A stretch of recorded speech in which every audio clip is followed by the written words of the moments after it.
Title on the origin of the monoceros ring, kinematics, proper motions, and the nature of the progenitor. Authors Magda Guglielmo, Richard R. Lane, Blair C. Conn, Anna Y. Q. Ho, Rodrigo A. Abata and Geraint F. Lewis. First.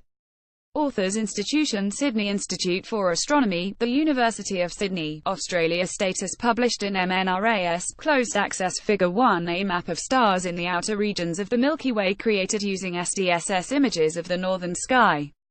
Several stellars have been highlighted, including the monoceros ring and the impressive Sagittarius. In this figure, color is indicative of stellar distance, whereas the intensity indicates the density of stars on the sky. White circles highlight some galaxies discovered by the SDSS image credit v. Belokurov and the SDSS. Back in 2002, an apparent overdensity of stars was uncovered by the Sloan Digital Sky Survey SDSS. This so-called monoceros ring is a long filament of stars which has wrapped itself around the Milky Way several times. In the first bite of the year, we look at the simulations undertaken by astronomers to explore one of many scenarios proposed to explain its much-disputed origin. Streaming through the sky, the Milky Way, like many other galaxies in the universe, is surrounded by several S of stars.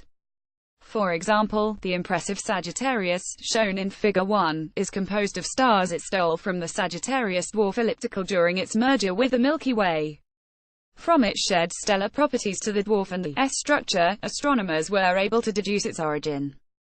Figure 2 left artist impression of the monoceros ring, with a Canis Major dwarf as its likely source. Disruptive satellite scenario. Image credit Nicholas Martin, Rodrigo Abata, Observatoire de Strasbourg, 2003. Right artist impression of ripples in the galactic plane of the Milky Way. Image credit Dana Berry for the monoceros ring. However, there is no obvious source of stars.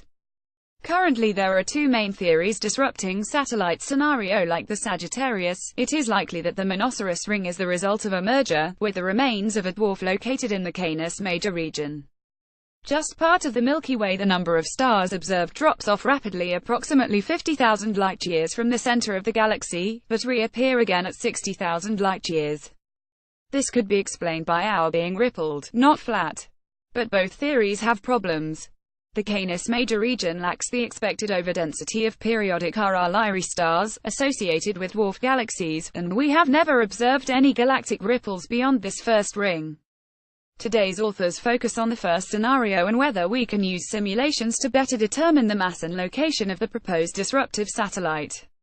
Another one bites the dust. Implementing n-body simulations for several masses, the authors investigated what happens to a simulated dwarf when thrown at the Milky Way from various locations over a 1 billion years evolution period. The results were then compared to present-day observations from the Panoramic Survey Telescope and Rapid Response System PAN-STARRS based in Hawaii. Figure 3. The trajectory red line of the simulated dwarf for the first model, mass 3 by 107 solar masses. The current location for particles left behind by the merger are shown in gray, a segment of Figure 1 of the paper. The resulting trajectory, the red line in Figure 3, for a dwarf of 3 by 107 solar masses is shown above. Sadly, the interacting dwarf is destroyed for Model 1, but survives in higher mass models 2 to 4. Figure 4 top simulated of particles located 40 degrees above and below the galactic plane for Model 1. The tracks are in blue, where the solid line is all particles. Dash represents particles in the northern region and the dotted line is southern, a segment of Figure 1 of the paper. Observations of the monoceros ring show the southern region to be more dense than the northern region, an observation which is also visible in Figure 4, where the black particles are more concentrated in the south than north.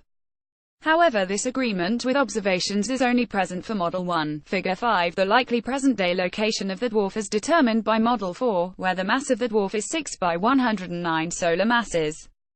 The most likely location of the dwarf, in accordance with Models 24, is galactic coordinates L x-axis, B y-axis 15, 0.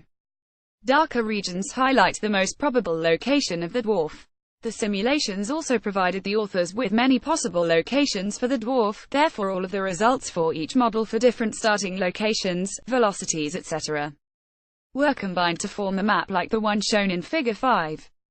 Darker regions on the map correspond to regions where the dwarf is more likely to be. When comparing the different models, aside from Model 1 where the dwarf is destroyed, it is clear that the most likely place in common is located at the galactic coordinates 15, 0. Unluckily or conveniently for the astronomers, this places the dwarf in a very tricky place to observe, behind the galactic bulge. Under pressure, as previously mentioned, the origin of the Monoceros ring is under debate and there are still problems with the current simulations. Too heavy in order to recreate the southern region being denser than the north requires the initial mass of the dwarf to be an order of magnitude higher than current estimates for the ring. Large range of locations. The range of possible locations from models 2 to 4 is large, making it difficult to pin down the location of the dwarf rotating with or against. Unlike previous simulations, the authors cannot find a clear preference for prograde rotating in the same direction as the retrograde, the opposite motion. Both motions produce simulations which agree well with observations. To this effect, the authors have undertaken similar simulations to explore the other likely explanation for the Monoceros ring, ripples in the galactic plane. Such results will prove for an exciting comparison in the future, and may explain why we have not observed more ripples. So although we are moving in the right direction, we are no closer to confidently determining the origin of this unusual, ring-like structure. Happy New Year! This message was created using galaxies from the SDSS. Image credit Stephen Bamford, SDSS, and the Galaxy Zoo project. If you've made it to the end of this astrobyte on the first day of the year, after a night of celebrations, then some serious kudos are in order. On behalf of the entire Astrobytes collaboration, I'd like to wish each and every one of you a very happy new year. Here's to hoping for a year of successful science, exciting experiments and dazzling discoveries.